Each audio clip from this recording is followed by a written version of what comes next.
আসসালামু আলাইকুম ভিউয়ার্স, কেমন আছেন সবাই? আশা করছি সবাই ভালো আছেন। আমিও আলহামদুলিল্লাহ ভালো আছি। তো নতুন আরেকটি ব্লগ নিয়ে চলে আসলাম আপনাদের মাঝে। আর এই তো আজ থেকেই মানে আগামীকাল থেকেই বাবার বাড়ির এই গাছগুলো খুবই মিস করব। তো মায়ের এই গাছে দেখেন মাশাআল্লাহ বেশ ভালোই সবজি ফলেছে।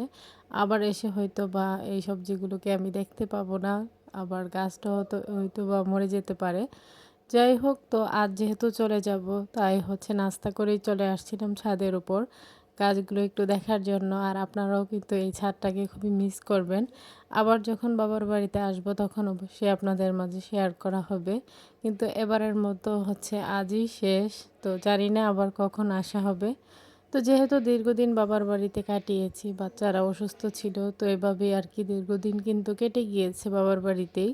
তো এইখানে এই বেগুন গাছটাতে বেশ ভালোই ফুল এসেছে, সবজি ফলবে। তো দেখতে ভালোই লাগছিল। তো আমি প্রত্যেকটা গাছ একটু ঘুরে ঘুরে দেখছিলাম। আমার কাছে তো খুবই ভালো লাগতেছিল। তবে চলে যাব সেই কথাটা মনে করে আবার খারাপও লাগছিল। তো এরপর ছাদ থেকে এসে এইখানেই তো আমি রেডি হয়ে গিয়েছি, মেয়েকেও রেডি করে নিয়েছি। তো সে তো খুব খুশি দাদুর বাড়িতে যাবে। তো এদিকে এই তো আমরা এখন বের হয়ে যাব সবার কাছ থেকে বিদায় নিয়ে। মেয়ে তার নানা ভাইয়ের কাছ থেকে এখানে চকলেট নিতেছিল। তো সে সবসময় সেটা করে, তার নানা ভাই যখনই ঘরে আসে তখনই।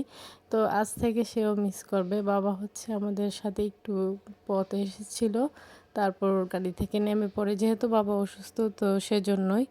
তো যাই হোক, তো আমি বাচ্চাদের নিয়ে যাচ্ছি শ্বশুর বাড়িতে, যেহেতু আজ আমার দাদি শাশুড়ির দোয়া পড়ানো হবে আর কি মৃত্যুবার্ষিকী উপলক্ষে।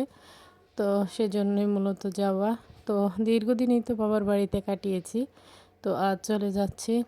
তো দেখতে দেখতে যারা ভিডিওর এই পর্যায়ে চলে এসেছেন, শুরুতে লাইক দিতে ভুলে গিয়েছেন, তারা অবশ্যই লাইক দিয়ে ভিডিওটি কন্টিনিউ করবেন। তো এখানে আমার মেয়ে তো আজ একটু টায়ার্ড হইতেছিল না। সে সারা রাস্তায় আমাকে জিজ্ঞাসা করছিল যে কখন আমরা দাদুর বাড়িতে গিয়ে পৌঁছাবো। সে সেটাই বলছিল। তো ড্রাইভার যেহেতু আমাদের পরিচিত, তো সেজন্য উনি আমাদের ব্যাগগুলোকে কিন্তু যত্ন সহকারে গাড়ির সাথে বেঁধে নিয়েছিল, যাতে করে না পড়ে যায়। যেহেতু মানে এখন রাস্তার কাজও চলছে, তো সেজন্য কিন্তু একটু জাকুনিটা বেশি পড়ে। তো আমার মেয়ে যেহেতু ড্রাইভার পরিচিত, সেজন্য সে ড্রাইভারের সাথে অনেক গল্প করছিল। তো উনি মানে সবসময় তো দেখেনি আপনারা, মানে আমি এই গাড়ি দিয়েই কিন্তু সবসময় আসি। তো সেখানে ওই ড্রাইভারকে সে ভাই বলে ডাকে আর কি। তো তার সাথেই গল্প করতে করতে যাচ্ছিল। তো আমরা আমাদের এখানকার বাজার পার হয়েছি। তো এখন শ্বশুরবাড়ির রাস্তার উদ্দেশ্যে রওনা হলাম। তো বাড়িতেও যেহেতু সবাই আছে, তো সেজন্যই মেয়ে তাড়াহুড়োতে কতক্ষণে গিয়ে পৌঁছাবে বাড়িতে সেই চিন্তাই করছিল আর কি। তো সারা রাস্তায় তার সেই গল্পই ছিল। আর এদিকে শীতকাল, যেহেতু দেখতেই পাচ্ছেন কুয়াশায় কোনো কিছুই দেখা যাচ্ছিল না। তো রোদ আছে বেশ ভালোই, তারপরে দেখেন অনেক কুয়াশা। তো এই রাস্তার এই পরিবেশগুলো দেখতে আমার খুবই ভালো লাগে। খুবই প্রাকৃতিক একটা পরিবেশ। চারপাশে গাছপালা, পশু পাখি সবকিছু মিলিয়ে খুবই ভালো লাগে এই রাস্তাটা দিয়ে যখন যাই। তো যখন পানি থাকে তখন কিন্তু এই বিলের মধ্যে নৌকা চলে। আর এখন যেহেতু পানি শুকিয়ে গিয়েছে, তাই নৌকাগুলো পড়ে আছে এভাবেই। তো আমার মেয়ে তো নৌকা দেখে খুব খুশি। সে লাফাচ্ছিল যে নৌকায় উঠবো, নৌকায় উঠবো, এরকম বলতেছিল যে নৌকা দেখেছি। তো এদিকে আবার জমিতে ফসল বুনন করা হচ্ছে। তো কৃষকরা কৃষকের কাজ করছে। তো এদিকে আবার এই পুকুর ভর্তি হাঁস দেখছিলাম। তো সবকিছু মিলিয়ে ভালোই লাগছিল। খুব সুন্দর একটা পরিবেশ উপভোগ করতে করতে যাচ্ছিলাম। তো চারপাশেই দেখতেই পারছেন, যেদিকেই তাকানো হচ্ছে সেদিকেই শুধু সবুজ ফসল বুনন করা হচ্ছে, যার জন্য দেখতে ভালো লাগছে। এদিকে আকাশে জাঁক বেঁধে দেখেন পাখি উড়ছে। তো পাখি ওরা দেখতে কিন্তু ভালোই লাগে। আর যাচ্ছি ঠিকই, কিন্তু পুরো রাস্তায় অনেক মানে মিস করছিলাম বাবার বাড়িটাকে, বাবার বাড়ির আনন্দ হই হুল্লোড়, কাজিনদের সাথে মন খুলে কথা বলা, হাসা সব কিছুই। তো ওদেরকে অনেক মিস করছিলাম। তো খুবই খারাপ লাগছিল। মেয়েকেও বলছিলাম, তোমার কি নানা নানুর কথা মনে পড়ছে? তো সে বলছিল, হ্যাঁ আমারও মনে পড়ছে। তো সে তার বাবার জন্য পাগল হয়ে আছে, কতক্ষণে তার বাবাকে দেখবে। তো আমরা এই তো এসে কিন্তু পড়েছি আমার শ্বশুর বাড়ির এলাকার এখানে, মানে বাজারে আর কি। তো এখান থেকে আমার শ্বশুর বাড়িতে যেতে বেশিটা পথ নেই। তো এই তো এখানে দেখতে পেলাম যে খুব সুন্দর একটা সরিষা জমি। তো আমরা তো অনেক দূর পর্যন্ত হেঁটে গিয়েছিলাম, যেহেতু আমার বাবার বাড়ির এদিকে এইসব জমি করা হয় না। তো এখানে যেহেতু করা হয়, মানে প্রত্যেকটা মাঠে দেখা যায় যে এই গাছগুলো আর কি। তো এখানে আমরা এই তো চলে এসেছি। মেয়ে হচ্ছে তার ভাইয়ের জন্য অপেক্ষা করছে, মানে আমার ননাসের ছেলের জন্য। সে হচ্ছে এসে আমাদেরকে এগিয়ে নিয়ে যাবে। তো যেহেতু আমরা এখান থেকে নামার পর 5 মিনিট হেঁটে হচ্ছে আমার শ্বশুর বাড়িতে যেতে হয়, তো সেজন্যই। তো এই তো সে তো তার কাজিনকে পেয়ে এখানে গল্প জুড়ে দিয়েছে। তার খুবই ভালো লাগছিল, অনেক দিন পর তার কাজিনদের সাথে দেখা হয়েছে। আর সে এমনিতেও যখন তার ফুফুরা বাড়িতে আসে সে খুব খুশি হয়। তো ওর ফুফুরা আসলে হচ্ছে ওরা সবাই মিলে আড্ডা দিতে পারে, গল্পগুজব করতে পারে। তো সেজন্য ওদের কাছে খুবই ভালো লাগে। তো আমি যেহেতু সবসময় বলে থাকি যে বিকেল দিকে আমি ভয়েস দিই, তো সেজন্য হচ্ছে বাচ্চাদের নয়েজও চলে আসে। তো আমারও হচ্ছে ভয়েসটা অনেকবারই হচ্ছে কাট কাট করে দিতে হয়। তো আপনারা হয়তো বা ভয়েস শুনলে বুঝতেই পারেন। আর এদিকে হচ্ছে মেজো আপা কিন্তু রান্না করছিল। তো এখানে আপা হচ্ছে একদিকে মুরগি রান্না করতেছিল, আরেকদিকে মাছের ডাল বসাইতেছিল।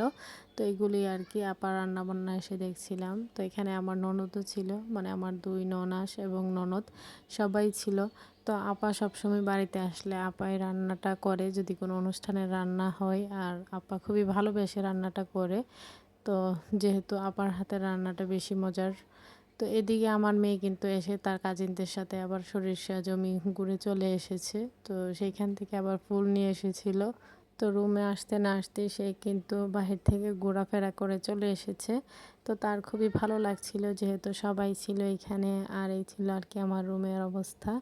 তো যাই হোক, বাড়িতে আসছি, সব কিছু আস্তে আস্তে গুছগাছ করবো। আর এখানে ব্যাগপত্র রেখেছি।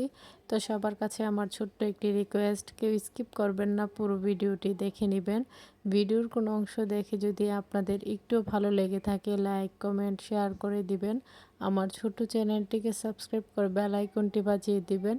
যারা নতুন ভিউয়ার্সরা জয়েন হয়েছেন, আপনাদের যদি ভিডিওর কোনো অংশ দেখে একটু ভালো লেগে থাকে, সাবস্ক্রাইব করে পাশে থাকবেন। তো এই ছিল আর কি আয়োজন। তো এখানে হচ্ছে মাছ দিয়ে বেগুন দিয়ে রান্না করা হয়েছে।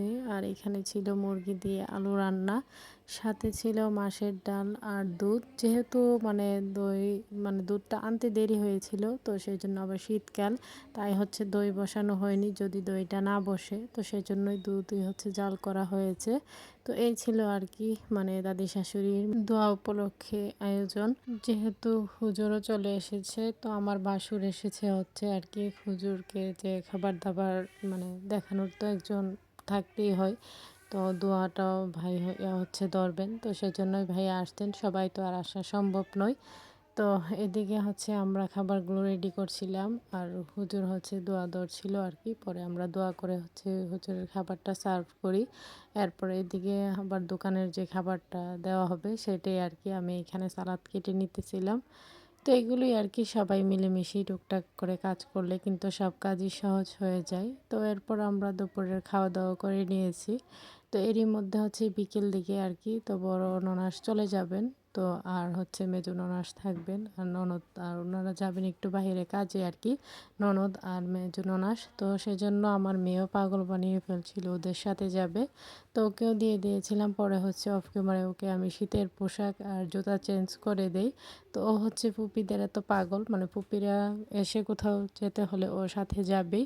তো ওর কাছে খুবই ভালো লাগে আর কি পুপিরা যখন বাড়িতে আসে। তো সবাই ভালো থাকবেন, সুস্থ থাকবেন, আমার পরিবারের জন্য দোয়া করবেন।